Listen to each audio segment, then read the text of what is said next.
Bonjour, bonsoir à tous, vous qui regardez les vidéos, que ce soit le jour ou la nuit, ici DVD Pro Catch slash Mister Review. Et comme d'habitude, on poursuit avec un autre show à un autre. Et ce show en question, on va parler, c'est du côté de la TNA, donc le show pay-per-view, donc PPV exclusif de la TNA, TNA Emergence 2025. Donc c'est ce show-là auquel on va parler. Et tout simplement, je décide d'en parler car tout simplement, il s'en est passé un petit peu des trucs. La plupart, c'est un peu des matchs à la sauce weekly qu'on voit chaque semaine, un peu comme du côté de Raw, de SmackDown, de NXT ou même de Dynamite et Collision. Mais, euh, mais ce qui est sûr, c'est qu'il y avait des petits trucs intéressants, même si pas assez trop transcendant, je peux le reconnaître au niveau de la TNA, mais voilà bon.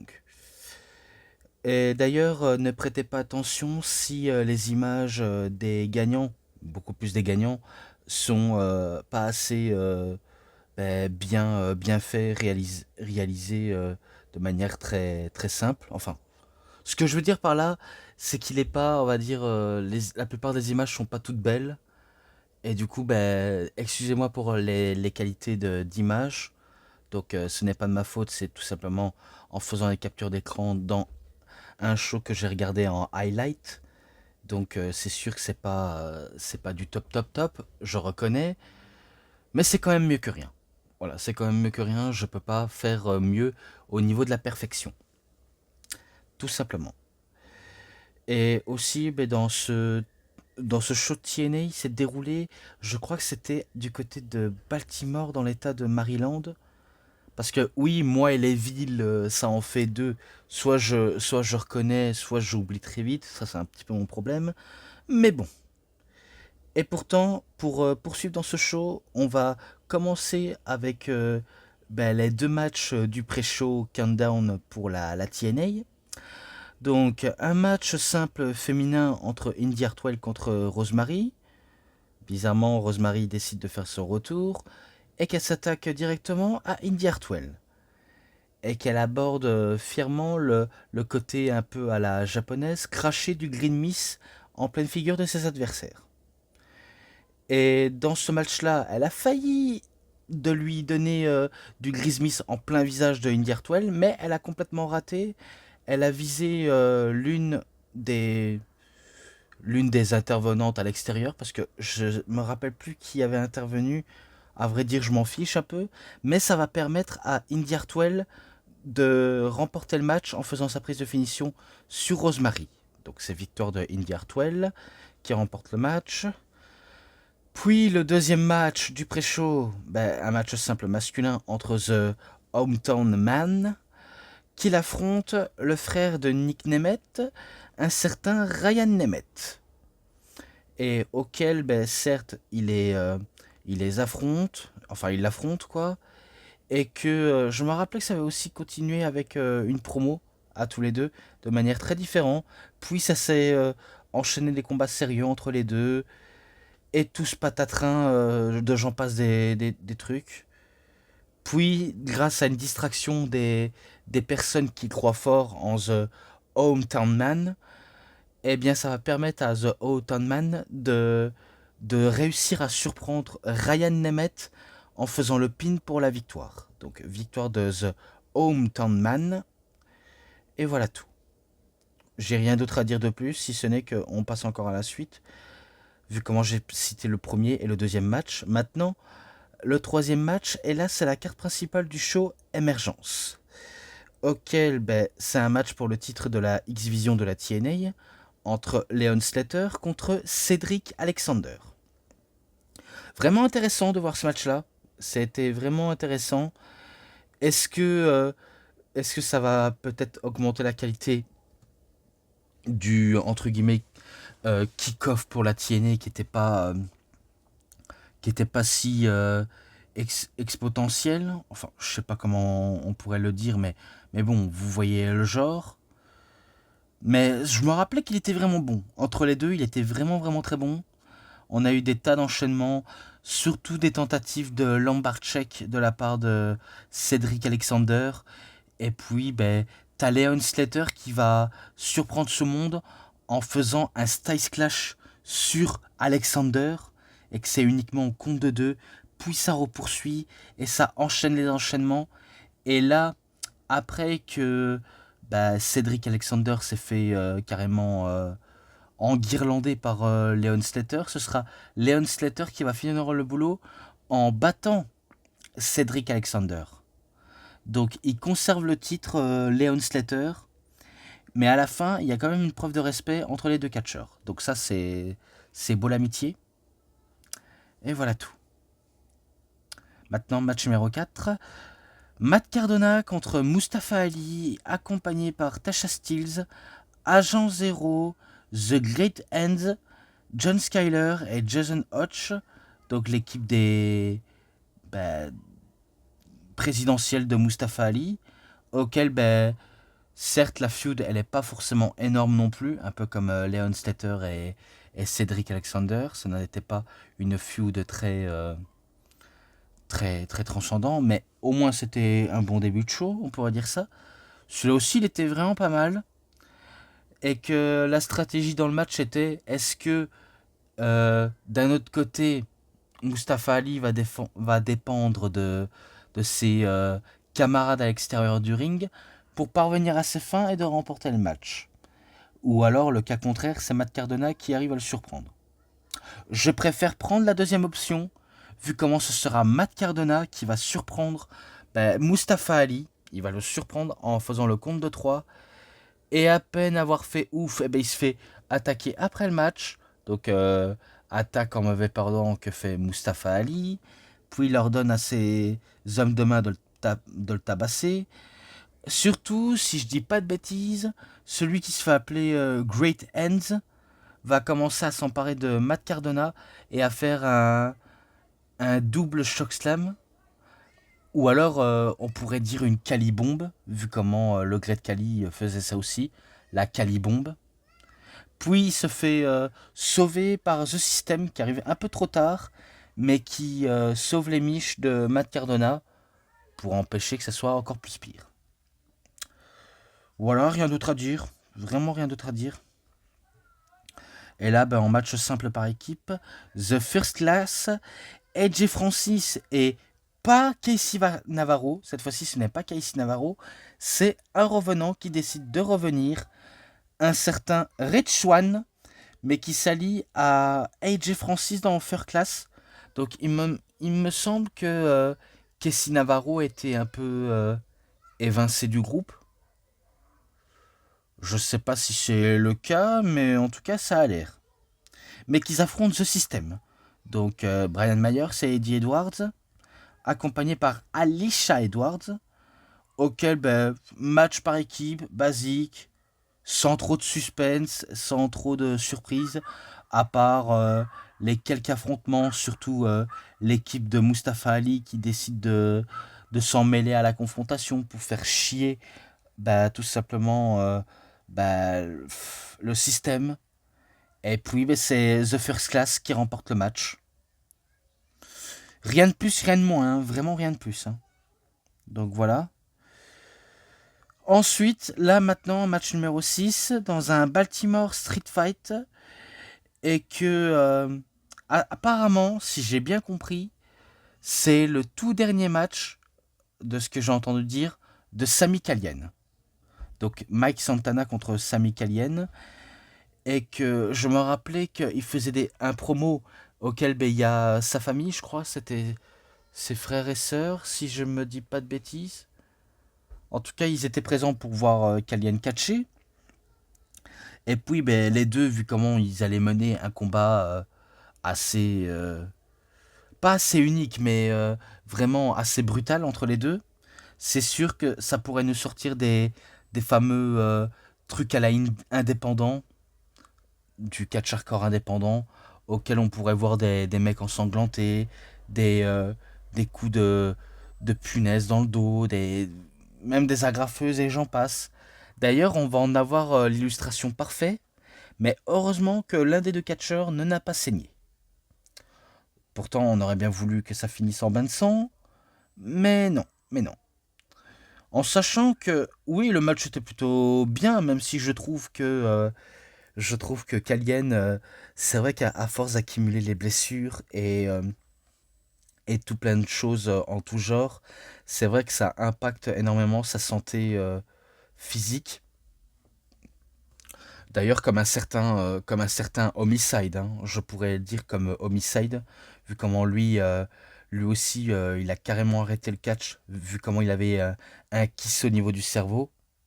Et du coup, ben, c'est plus simple d'arrêter pour éviter d'aggraver la santé, parce qu'avant tout, la santé, c'est important. Après, Kalien, certes, il avait accumulé les blessures, mais ça aurait été exactement pareil pour lui. Et du coup, bah, on a eu des trucs, notamment un bout de papier auquel il suffit qu'on met bien les bords tranchants et ça peut nous couper les lèvres.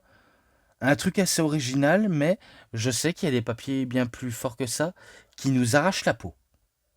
Et puis il a voulu tenter ben, les coups de punaise, ça ne s'est pas passé, mais à un moment donné, quand Mike Santana allait avoir le match en main, eh bien Kalien intelligemment, lui, il préfère pas de se laisser tomber, il chope le coup d'agrafeuse et il va commencer à agrafer le torse de Mike Santana, puis les aisselles, et j'en passe d'autres.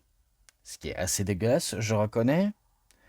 Et malgré tout, ce n'est pas Sami Callihan malheureusement qui remporte le match, hein. Ce n'est pas lui qui remporte le match, car c'est Mike Santana qui va réussir à le battre avec sa roulade arrière cutter. Je ne sais plus comment ça s'appelle le nom de la prise, mais c'est un roulade arrière en faisant un cutter.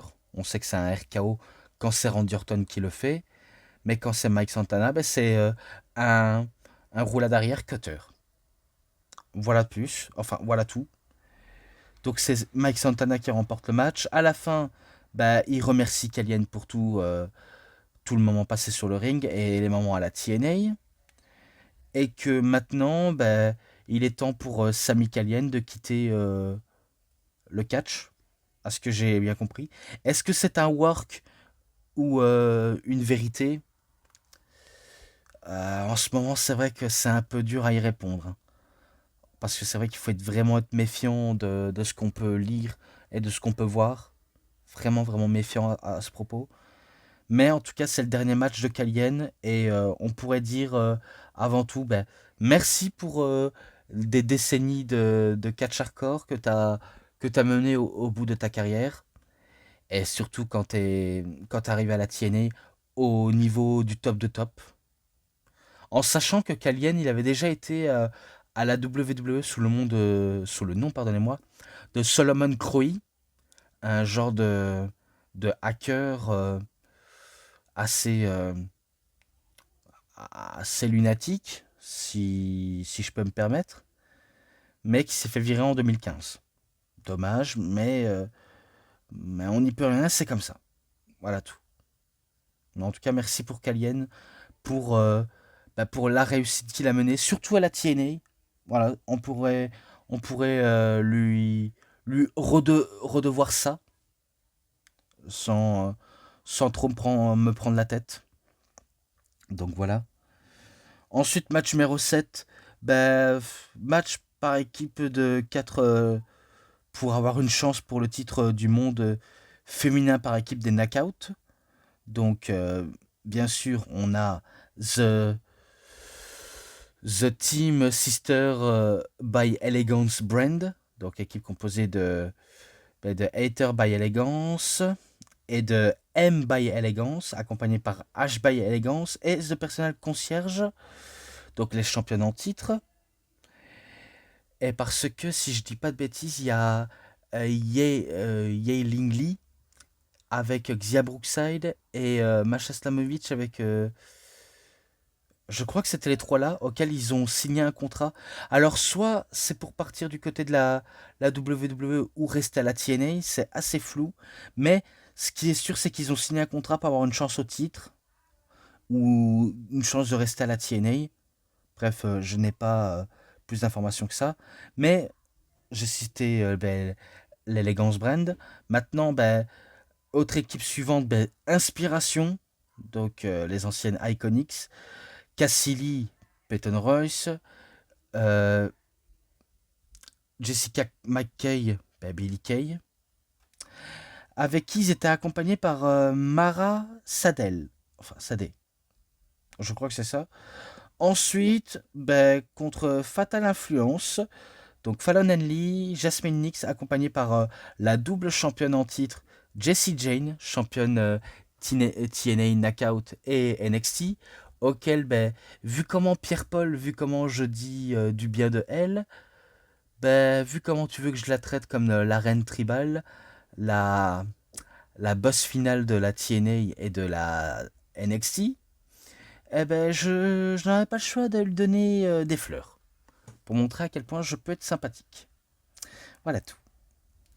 Ensuite, les dernières équipes suivantes, Lei Ying Lee, Xia Brookside, accompagné par Masha Slamovich, auquel, certes, ce match-là de plusieurs femmes, c'est un gros bordel sans nom, je reconnais, c'est un gros bordel, et que ça va s'enchaîner des tas de prises sur prises, d'intervention sur intervention, surtout quand il va voir du quiproquo avec Jessie Jane, Masha Slamovich et Mara Sadeh, si je dis pas de bêtises, et H by Elegance. Donc ça va créer tout un bordel autour de ça. Et Madame l'arbitre a pris la bonne décision d'envoyer tout le monde au vestiaire. Donc voilà tout, elles sont toutes au vestiaire, ça laisse les catcheuses à faire des tas de spots différents. Jusqu'à ce que c'est The Hater by Elegance et M by Elegance qu'ils arrivent à en venir à bout des d'autres catcheuses et qui remportent le match et qu'elles conservent les titres par équipe féminin des knockouts. Donc voilà comment je pourrais décrire tout cela. Donc voilà. Ensuite, match numéro 8, match sans aucune disqualification, où il n'y a pas de décompte extérieur et disqualification, comme je l'ai dit. Bref, c'est un match auquel tout est permis. Pour le titre international de la TNA, entre Steve McLean, qui était maquillé en mode Bullet Club, auquel lui se fait appeler The Bullet Proof, si j'ai bien compris, Bullet Proof. Même si c'est vrai qu'il y a une inspiration à Punisher. Et je ne parle pas du youtubeur critique, je parle du super-héros, enfin, l'anti-héros de chez Marvel, donc le Punisher, Frank Castle, pour ne citer que ça, qu'il affronte Jake Something, et auquel c'était un match de mastodonte, surtout Jake Something, qui se montre très physique avec Steve McLean. Donc si on peut citer que du côté physique, c'est sûr, il a le package pour ça. Et que malgré tout, il ne va pas réussir à battre Steve McLean, car c'est McLean qui va avoir le dernier mot sur Jake Something. Même si à la fin du match, il va avoir une embrouille avec Frankie Kazarian, auquel ça va s'engueuler, et après ça va partir au vestiaire. Un peu comme il y avait avec Joe Hendry et Eric Young dans les coulisses quand Sami Callihan a quitté l'arène. Donc, vous voyez, il se passe tellement de trucs que c'est impossible de rester trop concentré. Hein. Mais voilà. Voilà tout. Vu comment maintenant il reste plus que 2 matchs après c'est terminé. Match pour les titres par équipe du monde masculin de la TNA. Entre les Hardy Boys, donc Jeff Hardy et Matt Hardy, contre The Rascals, donc Zachary Wentz et Myron Reed, auquel le match, c'est un match par équipe totalement basique, auquel j'ai pas de maladie, hein, ce n'est que c'est du pur basique. Hein. Surtout en connaissant les Hardy Boys, ça travaille très sérieusement à deux et ça s'enchaîne très grave. Alors que du côté des Rascals, certes, ça fait un petit peu en sursis, mais ils tentent de tout pour le tout, pour prouver à quel point ils ont une chance pour être un nouveau champion par équipe, surtout du côté de Zachary Wentz, vu comment Trey Miguel, je crois qu'il est blessé à l'heure actuelle. Et Myron Reed n'est que celui qui aide à en venir en aide. Donc voilà tout, il aide à en venir en aide en faisant équipe tout simplement. Mais ça ne suffit pas pour battre les Hardy. Vu comment ce sera les Hardy Boys, comme à l'accoutumée, qui vont battre Les Rascals. Oui, je sais, ça fait un peu répétitif de laisser les légendes gagner, mais on ne sait rien faire. On ne sait rien faire, c'est eux qui gagnent. Un point, c'est tout. Même si je reconnais que les autres équipes le méritent tout de même, je reconnais. Mais voilà, on ne sait rien faire d'autre. Carrément, on ne sait rien faire d'autre. Mais bon, victoire des Hardy Boys. À la fin, preuve de respect entre les deux équipes. Et voilà comment ça pourrait se terminer. Voilà tout. Vu que maintenant, bien sûr, on passe au main event. Et c'est le titre champion du monde de la TNA qui est en jeu. Donc Trick Williams contre Moose. Alors, comment a-t-il lieu le match sans faire d'énormes feuds?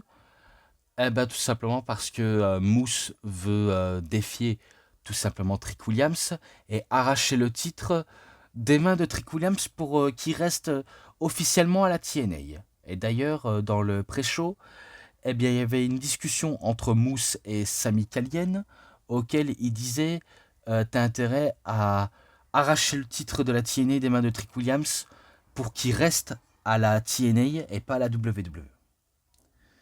C'est vrai que c'est un peu bizarre de voir cette situation-là auquel la TNA aurait dû réagir quand la WWE les attaquait, vu comment à la WWE il réagit plutôt négativement quand la TNA essaie de les attaquer. Donc je dis de façon inverse. Hein.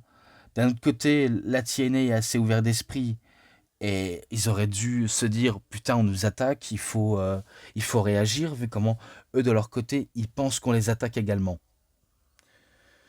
Donc ça aurait pu être quelque chose d'assez sérieux mais qui n'a pas été très promu quoi. Je sais pas si ce main event fera vraiment polémique parce que tout simplement ça se termine encore de la manière un peu très différente, un peu sournoise.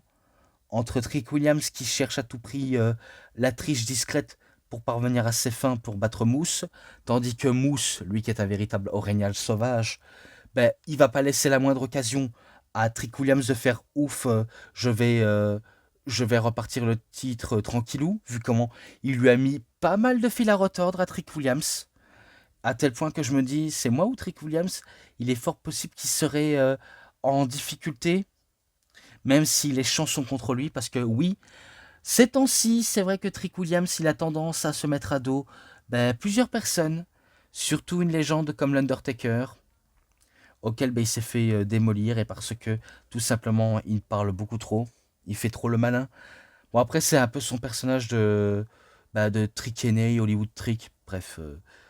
En fait, le personnage de Trick Williams, il est assez simple et ça je vous l'ai peut-être dit ou peut-être pas, je m'en rappelle plus. Le personnage de Trick Williams, c'est quelqu'un qui a la grosse tête, qui est persuadé d'être une star et qui se sent pupusé à tel point qu'il a commencé à avoir le melon, à avoir toute autre personnalité. Ah, je suis Hollywood Trick, j'ai une inspiration à The Rock, à John Cena, et pas Batista, parce que je cite jamais Batista, selon lui, quoi.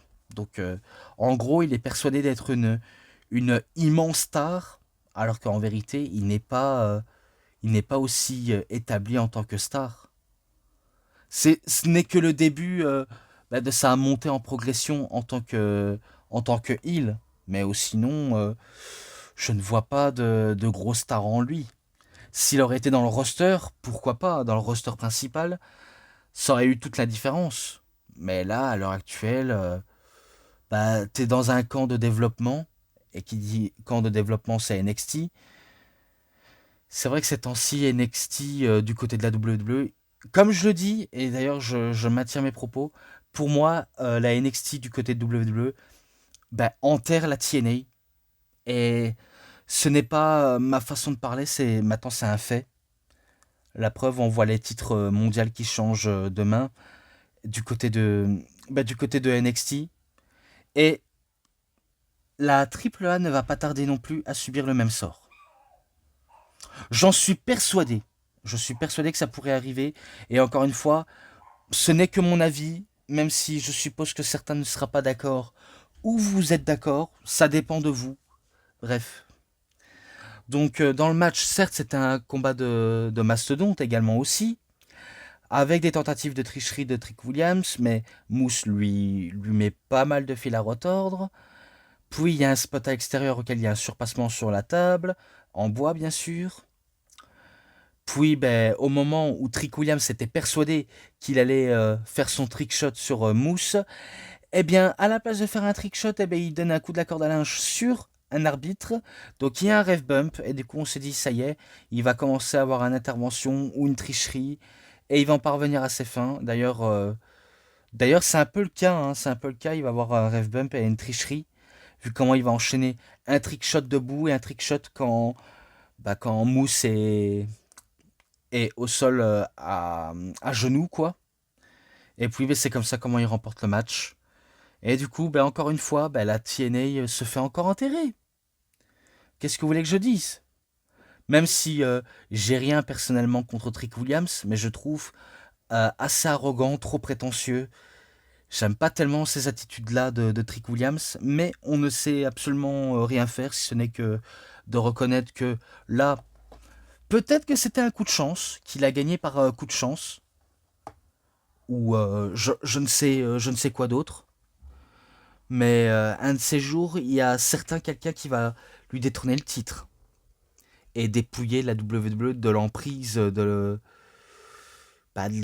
leur précieux de la TNA, donc le titre.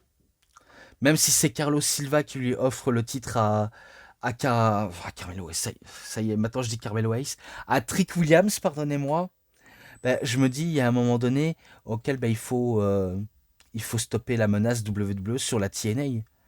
Vu comment du côté de WWE, la menace TNA essaye de les envahir dans leur façon de penser. Mais bon, maintenant on connaît toute cette stratégie, voilà tout. De toute façon, c'est terminé à propos de ce show-là. Hein. Terminé. Je sais qu'il va y avoir le show Triple A, auquel ben, je vais également en parler. Mais si ça vous dérange pas, je vais parler ben, de deux anciens shows qui étaient déroulés et auxquels j'ai pas su en parler. Donc ce sera très prochainement, hein, bien sûr, hein, très prochainement. Mais, mais j'essaierai de faire mon mieux. Faites-moi confiance, je ferai mon mieux. Voilà tout. Maintenant, je passe à la conclusion de cette vidéo pour terminer enfin la vidéo de review. Voilà, c'est tout pour cette vidéo de review. C'était DVD Pro Catch / Mister Review. J'espère que vous avez très bien aimé cette vidéo. Et si cette vidéo vous a vraiment bien plu, vous savez ce qu'il vous reste à faire. Likez la vidéo, commentez, partagez, abonnez-vous à ma chaîne et cliquez sur la petite cloche pour avoir plus des notifications et des prochaines vidéos. Et moi, comme d'habitude, je vous dis bonne journée, bonne soirée à tous. Au revoir tout le monde pour une prochaine vidéo. A plus à tous les fans de catch. Allez, bye bye tout le monde. Salut tout le monde.